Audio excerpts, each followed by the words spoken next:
Magandang gabi po sa ating lahat. Ang aking isi-share ngayon sa ating daily devotion ay makikita sa mga awit. Kabanata 66, talata 1 hanggang 6. Awit ng pagpupuri at pasasalamat. Ito po ang nakasaad. Sumigaw sa galak ang mga nilalang at purihin ang Diyos na may kagalakan. Wagas na papuri sa kanya'y ibigay. Awitan siya at luwalhatiin siya. Itong sabihin sa Diyos na dakila. Ang mga gawa mo ay kahanga-hanga. Yuyuko sa takot ang mga kaaway, dahilan sa taglay mong kapangyarihan. Ang lahat sa lupa ikay sinasamba. Awit ng papuri iyong kinakanta. Ang iyong pangalay pinupuri nila. Ang ginawa ng Diyos, lapit at pagmasdan. Ang kaanghangang ginawa sa tanan. Naging tuyong lupa kahit nakaragatan. Mga ninuno natin doon dumadaan, doon naramdaman labis na kagalakan. Ilan po, maraming salamat. Purihin ng Panginoon sa kanyang mga banal na kasulatan.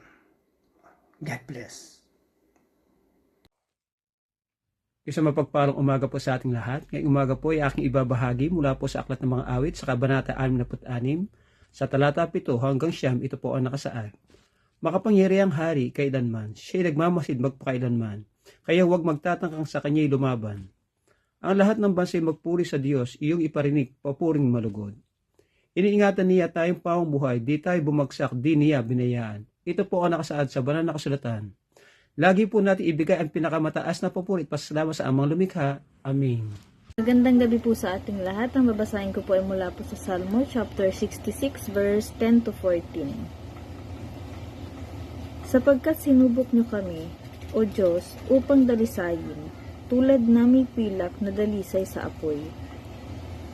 Hinayaan niyo kaming mahuli sa bitag at pinagpasan niyo kami ng mabigat na dalahin. Pinabayaan niyo ang aming mga kaaway, natapakan kami sa ulo, parang dumaan kami sa apoy at lumusong sa baha. Ngunit dinala niyo kami sa lugar ng kasaganaan.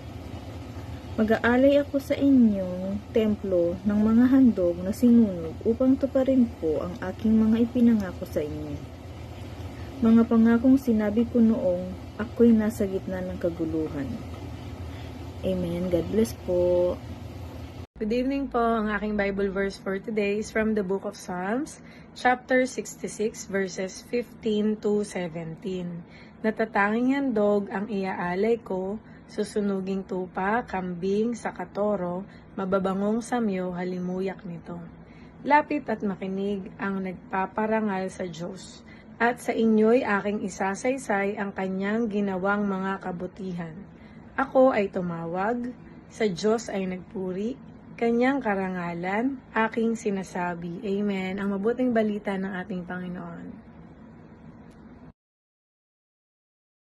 So muli po, isang mapagpalang araw po muli sa ating lahat. Tayo nga po ay nasa Psalms chapter 66 verse 18 to 20. Sabi po dito, kung aking iingatan ang kasamaan sa aking puso, hindi sana ko dininig ng Panginoon. Ngunit tunay na dininig ako ng Diyos. Pinakinggan niya ang aking panalangin. Purihin ang Diyos na hindi tumanggi sa aking panalangin, na nag-alis man ng kanyang pag-ibig sa akin. Nag-alis man ng kanyang pag-ibig sa akin. So dito po natin makikita na talagang ang kasalanan po sa ating puso ay hadlang po yan sa ating panalangin. So ibig sabihin, hindi lamang yung ginagawa natin, kundi yung kinikimkim po natin sa ating puso. Mahalaga po yun sa Diyos. Kung may tinatagong kasamaan, kung may tinatago po tayong galit, o may tinatago tayong kasalanan, naapektuhan po nito yung ating pakikipag-ugnayan sa Diyos. So dito mararamdaman po natin yan na parang ang hirap lumapit sa Panginoon. Kapag alam mo na nagkakasala ka, kaya minsan dapat nating suriin, linisin ang ating puso bago tayo lumapit sa ating Panginoon. So dito makikita din natin na dinidinig po ng Diyos yung mga pusong tapat. So ibig sabihin, pinapakita po dito ng salmista nung siya ay lumapit na may katapatan, pinakinggan po siya ng Diyos. So ibig sabihin, hindi mo kailangan maging maganda yung iyong salita. Ang mahalaga kapag kinakausap mo yung Panginoon, dapat totoo yung kung ano yung nasa puso.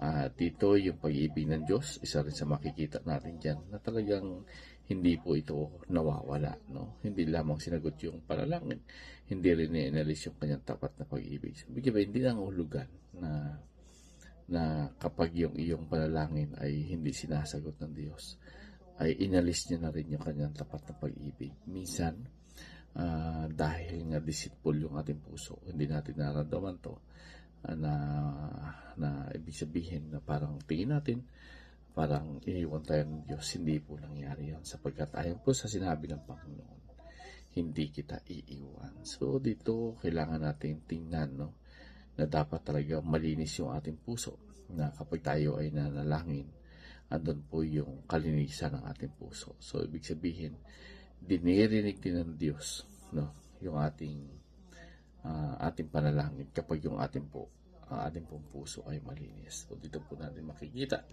na ang ating Panginoon ay nalulugod, no? Kumbaga binigyan din naman tayo ng napakahalagang susi, no? Na every time na nagkakasala tayo, pwede nating hingin yung kapatawaran sa ating mga kasalanan. So muli po, purihin ang Panginoon, and God bless everyone.